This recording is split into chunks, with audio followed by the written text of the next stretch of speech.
Hello friends, அனைவருக்கும் வணக்கம்.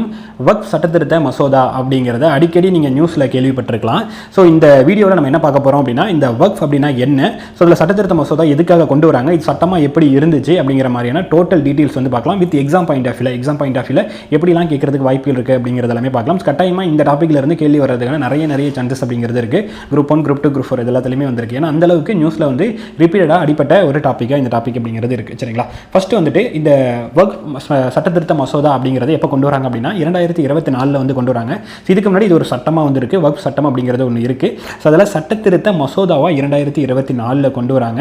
So அதில் திருத்தம் பண்ணி 2 அவையிலுமே வந்துட்டு நிறைவேறி திருத்தம் பண்ணி 2025 ஏப்ரலில் அந்த சட்ட திருத்தத்தை வந்து கொண்டு வராங்க. சரிங்களா? ஸோ இதை எதிர்த்து பல்வேறு கட்சிகளையும் சரி, இல்லை வந்து முஸ்லீம் இயக்கத்திலையும் சரி நிறைய எதிர்ப்புகள் அப்படிங்கிறது வருது. ஸோ இதனால் உச்சநீதிமன்றத்தில் வழக்கு அப்படிங்கிறது தொடர்றாங்க. ஸோ அந்த உச்சநீதிமன்றம் என்ன பண்ணுறாங்க அப்படின்னா, இடைக்கால தடை அப்படிங்கிறது இந்த சட்டத்திருத்தத்துக்கு எதிராக வந்து கொடுக்குறாங்க. சரிங்களா? ஸோ இதுதான் இந்த இஷ்யூவாக வந்து போயிட்டு இருக்கு. ஸோ இதனால் இதோட பேசிக்ல இருந்து நம்ம பார்க்கலாம். ஏன்னா இதுல இருந்து எப்படி வேணால் நமக்கு கேள்வி கேட்கறதுக்கு வாய்ப்பு இருக்குது. சரிங்களா? பேசிக்ல இருந்து பார்க்கலாம். ஃபர்ஸ்ட் வந்து இந்த வக்ஃப் அப்படின்னா என்ன அப்படிங்கிறத பார்க்கலாம். ஸோ வக்ஃப் அப்படிங்கிறது வந்து என்ன அப்படின்னா, ஒரு முஸ்லீம் நபர் தனது சொத்துக்களை வந்து தனது இறை நம்பிக்கையின் அடிப்படையில் நிரந்தரமாக நல்லொழுக்க பயன்பாட்டிற்காக அந்த வக்ஃப் அப்படிங்கிற, அதாவது இறை பணிக்காக அர்ப்பணிக்கிறதா இந்த வக்ஃப் அப்படிங்கிற சொல்கிறாங்க. அந்த சொத்துக்கள் தான் வக்ஃப் சொத்துக்கள் அப்படிங்கிற மாதிரி வந்து சொல்கிறாங்க. சரிங்களா? ஸோ அது ஒரு அமைப்பாகவும் வந்து செயல்படுது. அந்த இது அர்ப்பணிக்கிறாங்க இல்லையா, ஸோ அது வந்து ஒரு அமைப்பாகவும் வந்து செயல்படுது. அது வக்ஃப் சொத்துக்கள், வக்ஃப் அமைப்புகள் அப்படிங்கிற மாதிரி வந்து இருக்குது. சரிங்களா? இந்த வக்ஃப் முறை வந்து எப்பயிலிருந்து இருக்குது அப்படின்னா, இது நம்ம இதில் நம்ம வரலாறுல பின்னோக்கி பார்த்தோம் அப்படின்னா, முகமது கோரி இருக்காங்க இல்லையா, ஸோ அந்த டைமில் எங்கே டெல்லி சுல்தானுக்கு முன்னாடி முகமது கோரி இருக்காங்க இல்லையா,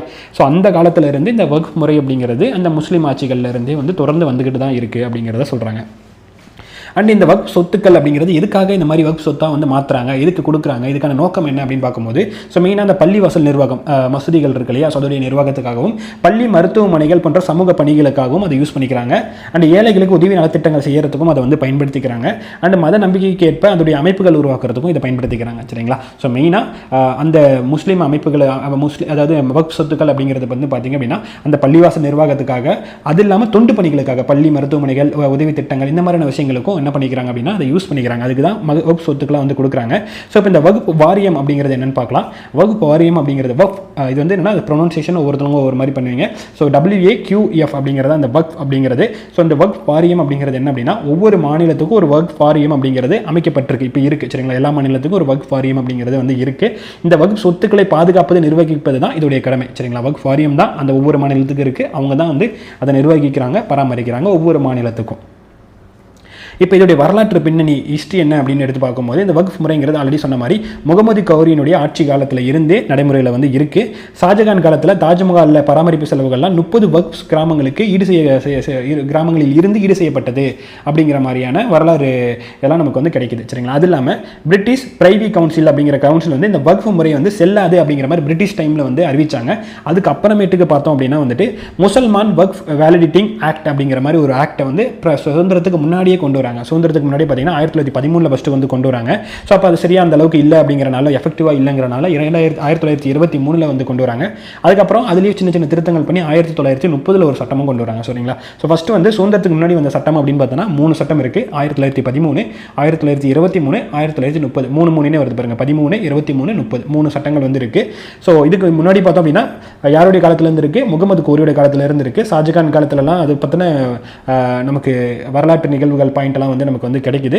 ஸோ வரலாற்று, அதாவது சுதந்திரத்துக்கு முன்னாடி பார்த்தீங்க அப்படின்னா 3 சட்டங்கள் அப்படிங்கிறது இருக்குது. அதோடைய பேர் வந்து முசல்மான் வக்ஃப் வேலிடேட்டிங் ஆக்ட் அப்படிங்கிற மாதிரி, அதாவது முசல்மான் ஆக்ட் அப்படிங்கிற மாதிரி ஒரு ஆக்ட் அப்படிங்கிறது இருக்குது. சரிங்களா? ஸோ அதுக்கப்புறமேட்டுக்கு இது என்னவா மாறுது அப்படின்னா, சுதந்திரத்துக்கு பின்னாடி வந்து பார்த்தோம் அப்படின்னா 1954 சுதந்திர இந்தியாவில் அதுக்கான ஒரு சட்டம் அப்படிங்கிறது நிறைவேற்றாங்க. ஏன்னா சுதந்திரத்துக்கு அப்புறமேட்டு 1950 நம்மளுடைய அரசியலமைப்பு சட்டம் நிறைவேறுது இல்லையா, ஸோ அதுக்கப்புறம் எல்லாமே மாற்றம் அடையுது இல்லையா, ஸோ அதனால் அதுக்கப்புறமேட்டுக்கு 1954 ஒரு வக்ஃப் சட்டம் அப்படிங்கிறது கொண்டு வராங்க. ஸோ இதன் மூலமா வந்து வக்ஃப் சொத்துக்களை பாதுகாக்க, அந்த பராமரிக்கிறதுக்காக எப்படியெல்லாம் பண்ணணும் அப்படிங்கிற அந்த ரூல்ஸ் அண்ட் ரெகுலேஷனோட அந்த சட்டம் அப்படிங்கிறது கொண்டு வராங்க. சரிங்களா? இதன் அடிப்படையில் தான், இந்த சட்டத்தின் அடிப்படையில் தான் மத்திய வக்ஃப் கவுன்சில் CWC சென்ட்ரல் வக்ஃப் கவுன்சில் அப்படிங்கிற மாதிரி ஒரு கவுன்சிலை 1964 கொண்டு வராங்க. இதன் அடிப்படையில் 1954 சட்டத்தின் அடிப்படையில் 64 கொண்டு வராங்க. ஸோ இவங்க தான் என்ன பண்ணுறாங்க அப்படின்னா வக்ஃப் வாரியங்கள் ஒவ்வொரு மாநிலத்துக்கும் அமைக்கப்படுது. இதன் அடிப்படையில் தான் ஒவ்வொரு மாநிலத்துக்கும் வக்ஃப் வாரியம் மேலே பார்த்தோம் இல்லையா, ஸோ அது வந்து அமைக்கப்படுது. அண்ட் வக்ஃப் தீர்ப்பாயம் அப்படிங்கிறதும் பார்த்திங்க அப்படின்னா மாநில அளவில் முரண்பாடுகளை தீர்க்கிறதுக்காக, அதில் இருக்கக்கூடிய பிரச்சனைகளை களையிறதுக்காக அவங்க ஒரு சின்ன நீதிமன்றம் மாதிரின்னு வச்சுக்கோங்களேன். ஸோ அந்த மாதிரி வக்ஃப் தீர்ப்பாயம் அப்படிங்கிறதும் வந்துட்டு கொண்டு வந்திருக்காங்க. சரிங்களா. ஸோ மொத்தமாக அமைப்புன்னு பார்த்தோன்னா ஃபஸ்ட்டு வந்து சட்டம் 1954 சுதந்திரத்துக்கு அப்புறம் தான் ரொம்ப முக்கியம். 1954 சட்டம், 64 அதுக்கான கவுன்சில் கொண்டு வராங்க. அதுக்கப்புறமேட்டு வகுப்பு வாரியம் அப்படிங்கிறது ஒவ்வொரு மாநிலத்துக்கும் வந்து அமைக்கிறாங்க. வகுப்பு வாரியம் தான் அதை நிர்வகிக்கிறாங்க, வகுப்பு வாரியம். அண்ட் வகுப்பு தீர்ப்பாயம் அப்படிங்கிறது ஏதாவது ப்ராப்ளம் இருக்குது அப்படின்னா அதுக்கான சொல்யூஷன் அப்படிங்கிறது கொடுக்கறதுக்காக வகுப்பு தீர்ப்பாயம் கோர்ட் மாதிரி வந்து செயல்படுது. சரிங்களா. ஸோ இதுதான் முக்கியமான ஃபேக்ட். அதுக்கப்புறமேட்டுக்கு இதோடைய சொத்துக்கள் கண்காணிப்பு பொறுத்த வரைக்கும் பார்த்தோம் அப்படின்னா வகுப்பு சொத்துக்கள் இப்போ இந்தியாவில் எவ்வளோ இருக்குது அப்படின்னு பார்க்கும்போது கிட்டத்தட்ட 1,25 லட்சம். சரிங்களா. 1,25,000 கோடி அளவில் சொத்து அப்படிங்கிறது இந்தியா அளவில் இருக்குது. சரிங்களா. கிட்டத்தட்ட மிகப்பெரிய மடங்கு தான். ஸோ அதனால தான் இதெல்லாமே ஒரு கண்ட்ரோலில் வைக்கணும், இதெல்லாமே வந்து சரியான ஒரு கண்ட்ரோலில் ரெகுலேஷனில் இல்லை அப்படிங்கிறனால கண்ட்ரோலில் வைக்கணும் அப்படிங்கிறதுக்காக தான் கவர்மெண்ட் என்ன பண்ணுறாங்க அப்படின்னா இதுக்கு ஒரு ரூல்ஸ் அண்ட் ரெகுலேஷன் ரெஸ்ட்ரிக்ஷன் வேணும் அப்படிங்கிற மாதிரி இதில் சட்டத்திருத்தம் அப்படிங்கிறது கொண்டு வராங்க. சரிங்களா. இதில் 1 லட்சத்துக்கு வருமானத்துக்கு மேல் கொண்ட வகுப்பு நிறுவனங்கள் எல்லாமே மத்திய அரசால் நியமிக்கப்படும் தணிக்கையாளர் மூலம் கண்காணிக்கப்பட வேண்டும் அப்படிங்கிறதான் இந்த சட்டத்திருத்தத்தில் அவங்க கொண்டு வந்திருக்க ஒரு விஷயமா வந்து இருக்குது. சரிங்களா. நெக்ஸ்ட் முக்கிய சட்டங்கள், இதுக்கான முக்கிய சட்டங்கள் அப்படின்னு பார்க்கும்போது 1995 வக்ஃப் ஆக்ட் அப்படிங்கிறது ஒன்று கொண்டு வராங்க. ஸோ நம்ம பார்த்தோம் இல்லையா 1954 ஒரு சட்டம் அப்படிங்கிறது கொண்டு வராங்கன்னு இருக்கு இல்லையா. ஸோ அதில் நிறைய மாற்றங்கள்லாம் பண்ணி முக்கியமான சட்டமாக வந்துட்டு 1995 சட்டம், வக்ஃப் சட்டம் அப்படிங்கிறத ஒன்று கொண்டு வராங்க. இதுதான் ரொம்ப முக்கியமான வக்ஃப் ஆக்ட் அப்படின்னு கேட்டாங்கன்னா 1995 ஆக்ட். சரிங்களா. அந்த ஆக்டில் தான் இப்போ திருத்தம் பண்ணுறாங்க. 2024 திருத்தம் பண்ணுறதுக்கான மசோதா லோக்சபாலையும் ராஜ்யசபாலையும் கொண்டு வந்து நிறைவேற்றிடுறாங்க. எப்போ நிறைவேற்றுறாங்க அப்படின்னா 2025 நிறைவேற்றி நடைமுறைப்படுத்தி. சரிங்களா. ஸோ கொண்டு வந்தது 2024 கொண்டு வராங்க, நடைமுறைப்படுத்தினது 2025 ஏப்ரலில் நடைமுறைப்படுத்துறாங்க. ஸோ இந்த சட்டத்தில், அதாவது இந்த சட்ட திருத்தம், சரிங்களா, சட்டம் வந்து 1995 சட்டம், அதில் சட்ட திருத்தம் வந்து பண்ணது பார்த்தீங்கன்னா 24 மசோதாவின் படி 25 சட்ட திருத்தம் வந்து பண்ணுறாங்க. ஸோ அதன்படி என்ன அதில் மாற்றிருக்காங்க, என்ன சேஞ்சஸ் பண்ணுறதுக்கு பண்ணியிருக்காங்க அப்படின்னு பார்க்கும்போது மொத்தமாக 6 முக்கியமான பாயிண்ட் வந்து இருக்குது. ஸோ அதில் என்ன அப்படின்னு பார்க்கும்போது முதல்ல முஸ்லீம் பெண்களுக்கு இதில் இடம், முதல்ல வந்து அந்த வக்ஃப் இதில் இருக்கு இல்லையா, வக்ஃப் நிர்வாகத்தில் வந்து பார்த்தீங்கன்னா பெண்களுக்கான இடம் முக்கியத்துவம் அப்படிங்கிறது இல்லை. ஸோ இதில் கட்டாயமாக பெண்களுக்கான இடம் அப்படிங்கிறது கொண்டு வர மாதிரி மத்திய மாநில வக்ஃப் வாரியங்களில் குறைந்தபட்சம் 2 முஸ்லீம் பெண்களாச்சு இருக்கணும் அப்படிங்கிற மாதிரி வந்து கொண்டு வராங்க. ரெண்டாவது வந்து பார்த்தோம் அப்படின்னா வக்ஃப் பை யூசர் அப்படிங்கிற மாதிரி அந்த ஒரு முறையை வந்து நீக்கிறாங்க. ஸோ இதன் அடிப்படையில் என்னென்னா அந்த பழைய நடைமுறை அப்படிங்கிறது நீக்கப்படுது. சரிங்களா. ஸோ இதனால் என்னென்னா அதாவது மற்ற மத மக்களுடைய சொத்துக்கள், இதில் வந்து என்ன கான்செப்ட் அப்படின்னு பார்க்கும்போது என்னென்னா இப்போ ஒருத்தங்க, இப்போ நான் இருக்கேன், நான் வந்து ஒரு முஸ்லீம் பையன் அப்படின்னா, நான் வந்து முஸ்லீம் அப்படின்னு வச்சுக்கோங்களேன். ஸோ நான் வந்து இந்த தானமாக, அதாவது நான் ஒரு எழுதி கொடுத்து, இல்லை நான் வந்து சொல்லியோ வாய்மொழியாவோ அல்லது சொல்லியோ அல்லது எழுதி கொடுத்தோ வந்துட்டு இந்த என் சொத்துக்கள்லாம் வந்துட்டு வக்ஃப் சொத்துக்களாக வந்து எடுத்துக்கோங்க அப்படிங்கிற மாதிரி வந்து கொடுக்கலாம். இல்லை அப்படின்னு பார்த்தீங்க அப்படின்னா எனக்கு வாரிசு எதுவுமே இல்லை அப்படின்னா ஆட்டோமேட்டிக்காக என்னுடைய சொத்துக்கள் வந்து என்னென்னா வக்ஃப் சொத்துக்களாக வந்து மாறிடும். இல்லை அப்படின்னா பயன்பாடே இல்லாமல் பல வருஷங்களாக வந்து பயன்பாடை யாருமே அதை பயன்படுத்தாமல் அப்படி இருக்காங்க அப்படின்னா அதுவுமே வக்ஃப் சொத்துக்களாக மாறிடும். இந்த மாதிரி நிறைய ரெஸ்ட்ரிக்ஷன் அப்படிங்கிறது, நிறைய ரூல்ஸ் அண்ட் ரெகுலேஷன் அப்படிங்கிறது ஆல்ரெடி இருந்துச்சு. சரிங்களா. ஸோ இப்போ நிறைய சொத்துக்கள் வந்து ஆட்டோமேட்டிக்காக வந்து வக்ஃப் சொத்துக்களாக மாறிடும் அப்படிங்கிற நிலைமை தான் வந்துச்சு. ஸோ அதில் ரெஸ்ட்ரிக்ஷன் அப்படிங்கிறது கொண்டு வந்திருக்காங்க. பயன்பாட்டின் அடிப்படையில், அதாவது யூஸ் பண்ணிட்டு இருக்காங்க, பல வருஷமாக யூஸ் பண்ணிட்டு இருக்காங்க அப்படிங்கிறனாலே வக்ஃப் சொத்துக்களாக வந்து மாற்றக்கூடாது அப்படிங்கிற மாதிரி வந்துட்டு பழைய நடைமுறை என்ன பண்ணியிருக்காங்கன்னா ரிமூவ் பண்ணுறாங்க.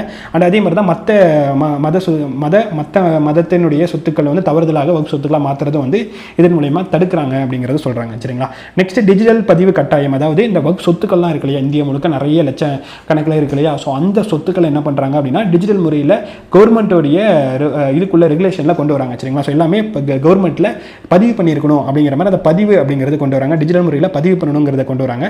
அடுத்தது வந்து மண்டல கலெக்டருடைய அதிகாரம், அதாவது வகுப்பு சொத்துக்களை வந்துட்டு ஒரு மண்டல அளவில் பார்த்தீங்கன்னா கலெக்டருக்கு அதிகாரம், அவங்க எல்லாத்தையும் கலெக்டர் தான் நிர்வகிப்பாங்க அப்படிங்கிற மாதிரி அந்த சேஞ்சஸ் அப்படிங்கிறது கொண்டு வராங்க. இதுக்கு முன்னாடி வகுப்பு வாரியத்தில் அதில் ஹெட் அப்படிங்கிறது இருப்பாங்க, அவங்க தான் வந்துட்டு நிர்வகிப்பாங்க. இப்போ மண்டல அளவில் நம்ம மாவட்ட ஆட்சியர் வந்து நிர்வகிப்பாங்க அப்படின்னு சொல்கிறாங்க. அண்ட் வழக்கு மேல்முறையீடு அப்படிங்கிறது இப்போ நான் சொன்னேன் இல்லையா, வக்ஃப் தீர்ப்பாயம் அப்படிங்கிறது அவங்க ஒரு கோர்ட்டு மாதிரி செயல்படுவாங்க அப்படிங்கிற மாதிரி. ஸோ அதுக்கெல்லாம் வந்து நம்ம அது வந்து என்னென்னா அதுக்கு எதிராக வந்துட்டு நம்ம என்ன பண்ண முடியாதுன்னா கோர்ட்டுக்கெலாம் போக முடியாது. இதுதான் முன்னாடி இருந்துச்சு. ஸோ இப்போ அதில் என்ன பண்ணுறாங்க அப்படின்னா அதுக்கு இது மாற்றுறாங்க. சரிங்களா. 90 நாட்களுக்குள்ளே என்ன பண்ண முடியும் அப்படின்னா மேல்முறையீடு பண்ண முடியும் அப்படிங்கிற மாதிரி அதை வந்து சேஞ்ச் அப்படிங்கிறது பண்ணுறாங்க. அண்டு பல்வேறு சமுதாய பிரதிநிதிகள், ஸோ அதாவது இந்த முஸ்லீம்களுக்குள்ளேயே நிறைய பிரிவுகள் வந்து இருக்கும். சரிங்களா. நம்ம இதிலெல்லாம் டெல்லி சுல்தான்கள் முகலாயர்லாம் படிப்போம். ஷியா பிரிவு, சன்னி பிரிவு அப்படின்ற மாதிரி வந்து நம்ம நிறைய படிப்போம். ஸோ அந்த சன்னி முஸ்லீம், ஷியா முஸ்லீம் அண்டு போரா, அகா கானி அந்த மாதிரியான பல்வேறு பிரிவுகளுக்கும் அதில் முக்கியத்துவம் கொடுக்குற மாதிரி மாற்றங்கள் அப்படிங்கிறது கொண்டு வராங்க. சரிங்களா, ஒருத்தங்க மட்டும் டாமினேட் பண்ணாமல் இப்போ இந்துக்கள்லாம் நிறைய இது இருக்கு இல்லையா. ஸோ ஓபிசி, பிசி அந்த மாதிரி நிறைய பிசி, எம்பிசி அந்த மாதிரி நிறைய இருக்கு இல்லையா, ஜென்ரல் அந்த மாதிரி இருக்கு இல்லையா. ஸோ அந்த மாதிரி அங்கே வந்து நிறைய பிரிவுகள் இருக்குது. ஸோ அதில் ஒருத்தங்க மட்டும் டாமினேட் பண்ணாமல் எல்லாருடைய பங்களிப்பும் இருக்கணும் அப்படிங்கிற மாதிரி கொண்டு வராங்க. சரிங்களா, ஸோ இதான் வந்து மாற்றங்கள் அப்படிங்கிறது. ஸோ இது கண்டிப்பாக வந்து கேட்கலாம். இது ஆப்ஷனில் கொடுத்து கூட கூற்று காரணமாக கொடுத்து கூட வந்து உங்களுக்கு வந்து இல்லை கூற்றுக்களாக கொடுத்து இதில் எது தவறானதுன்னு கூட கேட்கலாம். ஸோ ஃபஸ்ட்டு வந்து பெண்களுக்கான இடம் வந்து கொண்டு வராங்க. ஸோ குறைந்தபட்சம் 2 முஸ்லீம் பெண்களாச்சும் இருக்கிற மாதிரி கொண்டு வராங்க. அண்ட் ஒர்க் பை யூசர், அதாவது பயன்பாட்டின் அடிப்படையில் சொத்தாக மாறதை வந்து ரிமூவ் பண்ணுறாங்க. அண்ட் டிஜிட்டல் முறையில் சொத்துக்களை வந்து பதிவு செய்யணுங்கிறத கொண்டு வராங்க. அண்ட் மண்டல அளவில் கலெக்டருக்கு ஃபுல் அதிகாரம் வந்து இருக்கிற மாதிரி கொண்டு வராங்க. மேல்முறையீடு 90 நாட்களுக்குள்ள பண்ணலாம் அப்படிங்கிற மாதிரி கொண்டு வராங்க. அண்ட் பல்வேறு சமுதாய பிரிவுகளுக்கும் இதில் முக்கியத்துவம் கொண்டு வராங்க. சரிங்களா, ஸோ இதுதான் மேட்ரு. ஸோ இதுக்கான எதிர்ப்புகள் அப்படிங்கிறது இருக்குது. ஸோ அதுக்கான எதிர்ப்புகள் என்ன அப்படிங்கிறது உங்களுக்கே தெரியும். ஸோ இப்போ நம்ம ரைட் விங் பார்ட்டி தான் வந்து இந்தியா லெவலில் மத்திய அரசில் பாஜக தான் வந்து ஆட்சி பண்ணிட்டு இருக்காங்க. ஸோ அப்போ அதுக்கு எதிராக இருக்கிறது பார்த்தீங்கன்னா முஸ்லீம் அமைப்புகள் அப்படிங்கிறதா. ஸோ இதில் வக்ஃப் வாரியம் அப்படிங்கிறதுல அவங்கள்ட்ட நிறைய சொத்துக்கள், அதாவது கிட்டத்தட்ட 1.25 lakhs அளவுக்கான சொத்துக்கள் வந்து lakhs crore அளவுக்கான சொத்துக்கள் வந்து இந்தியா முழுக்க இருக்குது. ஸோ அவங்கள்ட்ட நிறைய பவர் இருக்குது அப்படிங்கிறப்ப ஆட்டோமேட்டிக்கலி அதை பிடுங்கிறதுக்காக தான் இதை பண்ணுறாங்க அப்படிங்கிற மாதிரியான நோக்கத்தில் இவங்க யோசிக்கிறாங்க.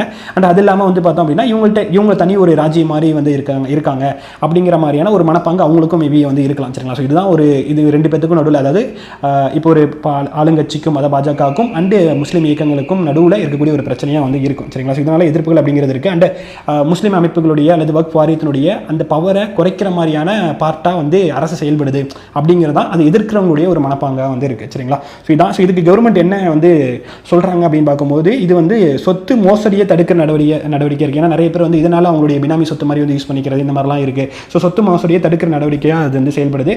அண்ட் வந்து வக்ஃப் சொத்துக்கள் வந்து பொதுமக்கள் பயன்பாட்டிற்கு கொண்டு வரதுக்கு நாங்கள் வந்து பண்ணுறோம், இதுதான் எங்களுடைய நோக்கம், இதுக்காக தான் நாங்கள் அதை பண்ணுறோம் அப்படிங்கிற மாதிரி மெயினாக மோசடி தடுக்கிறதுக்காகவும் பொதுமக்கள் யூஸ் பண்ணுறதுக்காகவும் கொண்டு வரோம் அப்படிங்கிறதான் கவர்மெண்ட் வந்து சொல்கிற விஷயமா வந்து இருக்குது. சரிங்களா, ஸோ இதனுடைய தற்போதைய நிலை என்னன்னு பார்க்கும்போது ஸோ இதுக்கு வந்து பல கட்சிகள் வந்து என்ன பண்ணுறாங்க அப்படின்னா எதிர்ப்பு தெரிவிக்கிறாங்க. ஆட்டோமேட்டிக்லி வந்துட்டு ஒரு ஆளுங்கட்சி ஏதோ ஒரு விஷயம் பண்ணுறாங்க, அது கொஞ்சம் பாதிப்பாக இருக்குது அப்படின்னா ஆட்டோமேட்டிக்கலி எதிர்கட்சிகள்லாம் எதிர்ப்பு தெரிவிப்பாங்களே, அந்த மாதிரி நிறைய கட்சிகள் எதிர்ப்பு அப்படிங்கிறது தெரிவிக்கிறாங்க.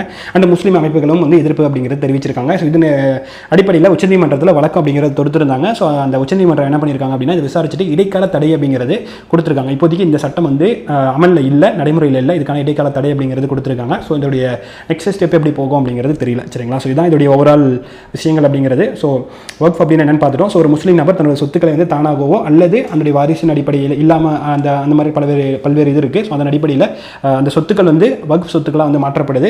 அண்ட் சொத்துக்கள் வந்து என்னென்னா நலத்திட்டங்களுக்காகவும் அண்டு வந்து பள்ளிவாசல் நிர்வாகம் இந்த மாதிரி முஸ்லீம் அவங்களுடைய நிர்வாகத்துக்காக யூஸ் பண்ணிக்கிறாங்க. அண்ட் இதுக்காக வக்ஃப் வாரியம் அப்படிங்கிறது இதில் நிர்வகிக்கிறாங்க. ஒவ்வொரு மாநிலத்துக்கும் வந்து இருக்குது. ஸோ இதோடைய வரலாற்று பார்க்கும்போது முகமது கோரியா ஆட்சி காலத்தில் வந்து இருந்துட்டு இருக்கு. ஸோ இதுக்கான சட்டங்கள் பொறுத்த வரைக்கும் 1954 ஒரு சட்டம், 64 இதுக்கான கவுன்சில் அண்ட் இதுக்கான தீர்ப்பாயம் எல்லாமே வந்து உருவாக்குறாங்க. அண்ட் 1995 வக்ஃப் சட்டம் அப்படிங்கிறது தான் ரொம்ப ரொம்ப முக்கியமான சட்டம். ஸோ அந்த சட்டத்தில் திருத்தங்கள் 2024 கொண்டு வரதுக்கான மசோதா கொண்டு வராங்க. 2025 ஏப்ரல் நடைமுறைப்படுத்துகிறாங்க. ஸோ இதற்கான அம்சங்கள் பொறுத்த வரைக்கும் பெண்களுக்கான இடம் கொண்டு வராங்க.